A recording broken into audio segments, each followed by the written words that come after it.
What's up, mateys? Welcome to the Mark Lesko Podcast. I'm your host, Jay Rudd, and this is Pirate Central. Well, here we are, guys. All-Star break. Thank goodness. I think I can speak for everyone that's just like, well, we don't have to put up with a week's worth of losses or a week's worth of mediocre play. You know, when you go 6 games in a row in the way they did, and then you decide to just go 1-8 out of your next 9, and then look totally the opposite way. I am absolutely dumbfounded once again.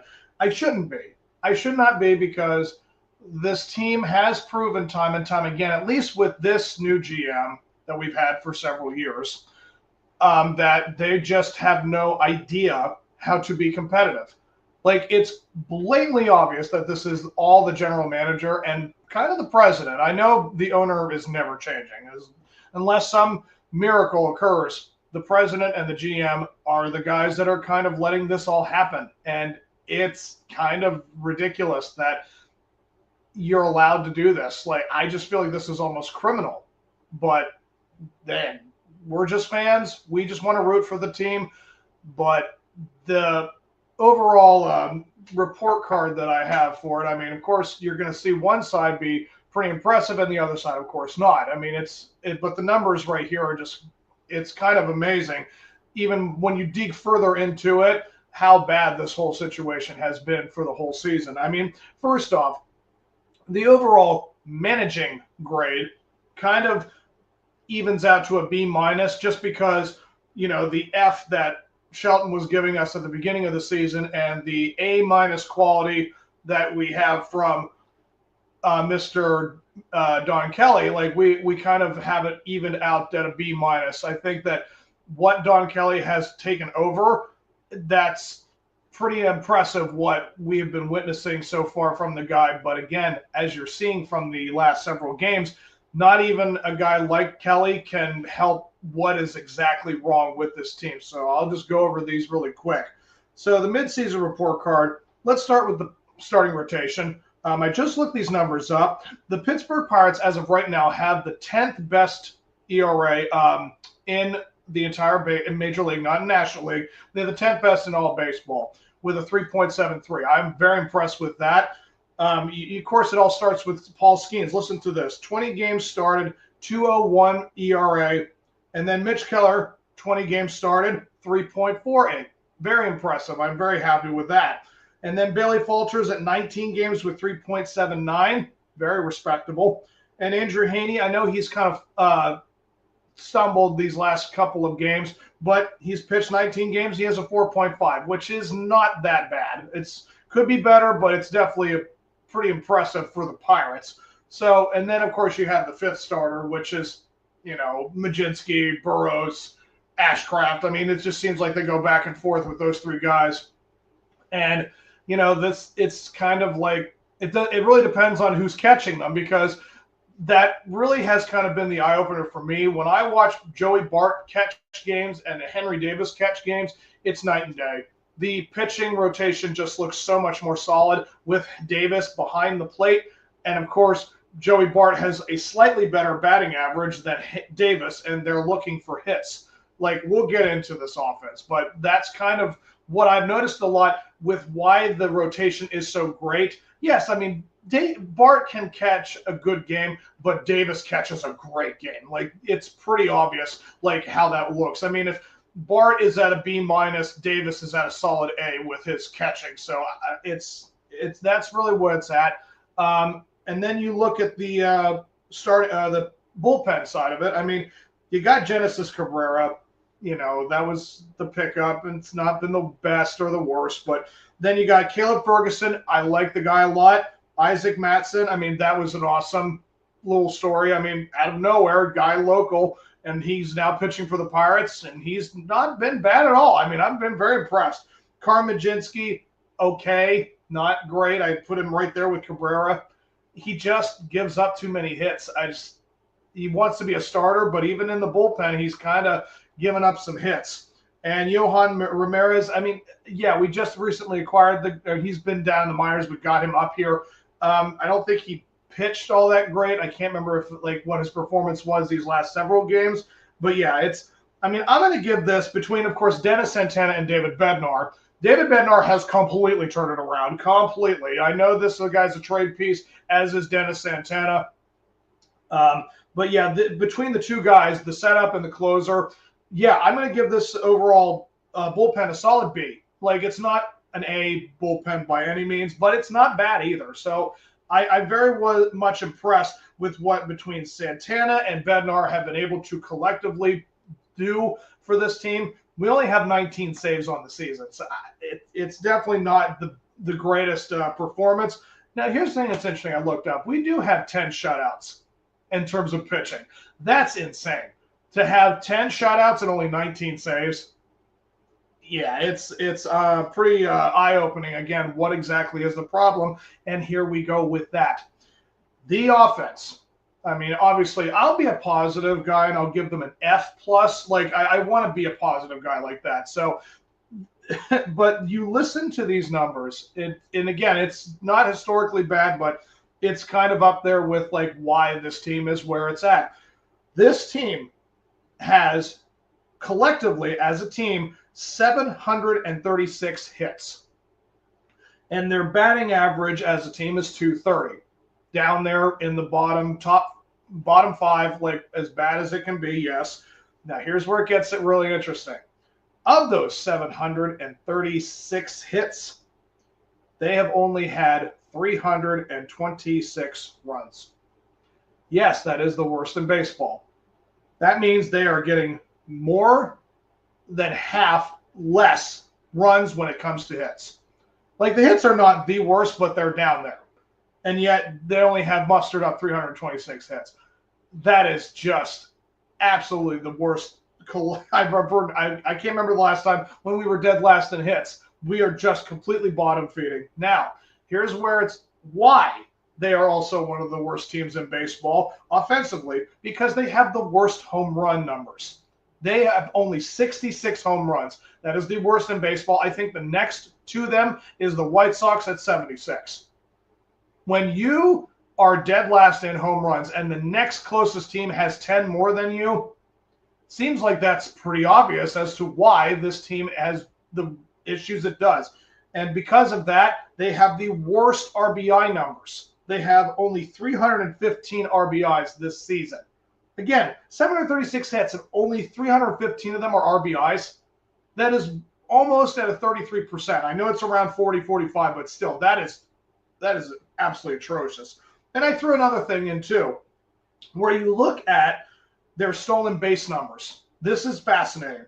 They have 80 stolen bases this season. Now, of course, most of them are because of O'Neal Cruz, but still, 80 stolen bases. That means you went from first to second, put yourself in scoring position 80 times, and you only had 315 RBIs. Wow. They've been caught stealing 25. And that number is nothing about it, but that right there shows you, as a whole, what exactly is wrong with this team. They can't hit. I mean, obviously, I know Sherlock. I mean, good God. Captain Obvious, yes. I'm just saying that right there just screams they can't hit, and yet they won't fix it.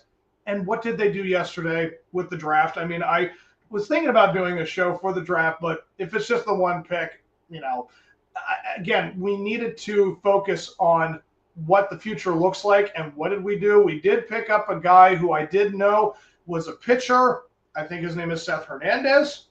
And he also can play third base. So we got a guy who can do both sides, and maybe he'll go to the other thing. So, I mean, it's the fact that he can hit and pitch. Yes, I think that is a great overall athlete. And yeah, it's definitely something they need for sure. I mean, we need a guy who can hit. That's a thing. I mean, it's blatantly obvious. We just need more hitters. But yet we don't address it. And we won't do that with this GM or this president. Evidently, this has been collectively the issue since these guys have taken over. They have done nothing. They have done nothing but acquire pitching. Now, they have done that wonderfully. They have. They have absolutely brought in some of the best pitchers out of the league and do something spectacular. But surprisingly enough, when they pick up these pitchers on these one-year deals, They're going by the All-Star break because they go to better teams because they need it. Gee, that just seems like a system that means that you're just there to get these guys to the other teams so they can make trades. I mean, it just seems like you're a glorified AAA team. That's what everybody brags about the Pirates. Like, they're just that for everybody else. They just get the talent from them, and they become all-stars. They become World Series champions and never did anything with us because they're not there. They're never going to stay here. I mean, that's another thing that you have to, of course, open your eyes to with this GM and this president, because you look at the entire organization and it's like, well, you just hear nothing but one-year deals. When you talk about off-season or guys they bring in, it's one-year deals. They're never going to stay. They're never going to develop anything. They're never going to actually stick around long enough for them to actually make an impact. So this is what you have to deal with, folks. I am very sorry to know that this is our future for the foreseeable future until Ben Cherington and Travis Williams are gone. They need to find guys that can actually build something.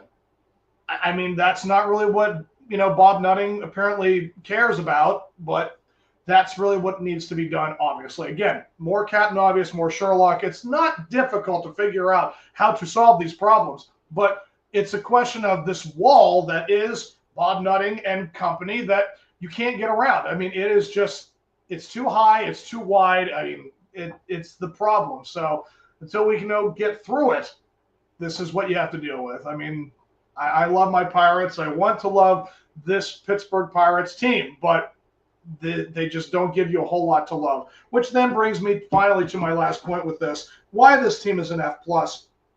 I'm just going to mention the guys with the highest games played. I can't bring up Nick Gonzalez because he hasn't played a whole lot of games, but this is based off of the stats from MLB.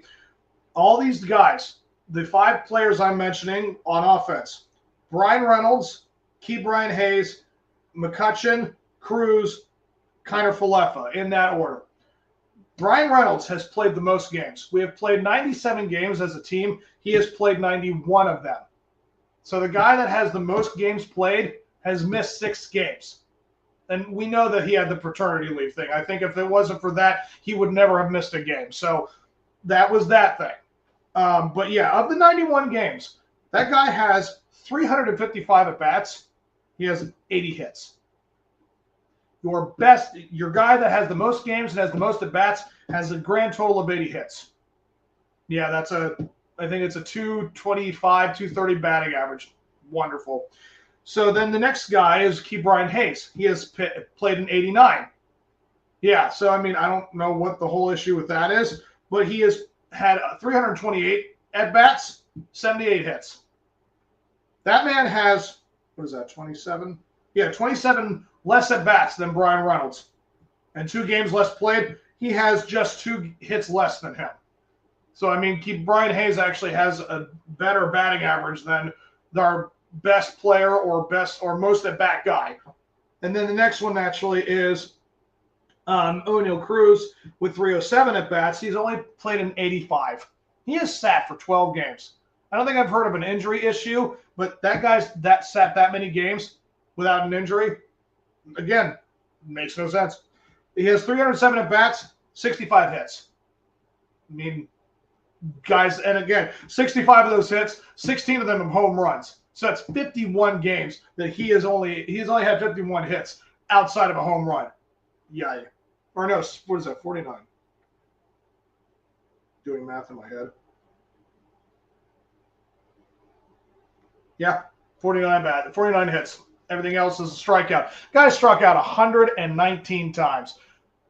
I mean, you want these guys to have better numbers because these are the players that you are going to have around because they actually have them under control or have multi-year deals. The things that we have actually with deals that are not 1 year, we have extensions, but they're all hitters that do things like this, that are just like career 250, 240, 230. Like, that's not going to get you anywhere with this team. Like, and then, of course, Andrew McCutchen. He's had 85 games. They rested him a couple of days.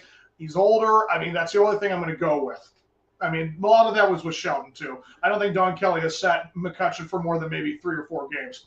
So Of those 12 games he's missed and the 85 he's played, he has 302 at bats, 77 hits. He has the best batting average, I believe, on anyone of the team, 255. That's the thing. When your team is being led by a 255 batting average and with a 38-year-old guy turning 39 soon, again, obvious. And then you end it with Isaiah Kiner-Falefa. Only 83 games. He has missed 14 games this year, not played. Again, I don't remember an injury issue, but I try my darndest to follow the season as much as possible, but I don't remember hearing about an injury. So of the 83 games he has played, he has only 277 at-bats. He has 76 hits. He has 2 hits less than Ke'Bryan Hayes, and he has about 45? 41, 51. Yeah, 51 at-bats less. He has 2 hits less than him. So that shows you that IKF is actually their best hitter, truthfully, with these numbers. And, of course, what do you know? IKF is a trade candidate, which now segues into the next step. I mean, we're done with the report card. We know, obviously, A-, B, F+. But, yeah, moving on to the trade candidates that we're going to be talking about. It seems to me that it's obvious that guys like Haney are on the trade block. I want to say that Keller is too, but I don't want them to trade him. I think he's too valuable at this very moment, especially when Jared Jones comes back next year. I think this rotation next year, again, we don't know what this offseason is going to look like or what the trades will look like, but I'll bet you that it's going to be guys that will just stick in the minors and just have them down there doing their thing in AAA and AA for whatever, time frame. Like, I just don't trust this GM whatsoever to bring us anything promising. Like, because either way, he should be fired at the end of the year. So why would he set up a team that's going to fire him? I don't know. It seems pretty obvious that's what's going to happen. But yes, Haney for sure. Keller maybe. Guys like Santana and Bednar, I know are candidates. If of the two of them, if I would say don't, I mean, Bednar has shown inconsistency, but overall he has shown very good, solid. I think the last season was probably the worst one he ever had. So it seems like that would be obvious that Santana and Bednar would both be gone. And again, IKF, like I feel like there's maybe 5 or 6 guys that are going to be looked at for sure.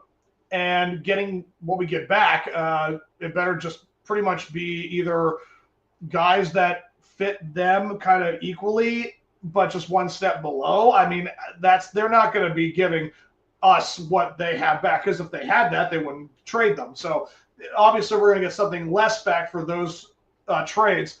But I feel like, of course, we need hitters. We need to do something with this offense. We need to set up something where it's like these guys actually will be, coming in and making an impact, at least in the minor leagues, and being able to come up to the majors. But, we need hitting coaches. We need, again, better tutelage. Like, we need to get these guys ready for the next step.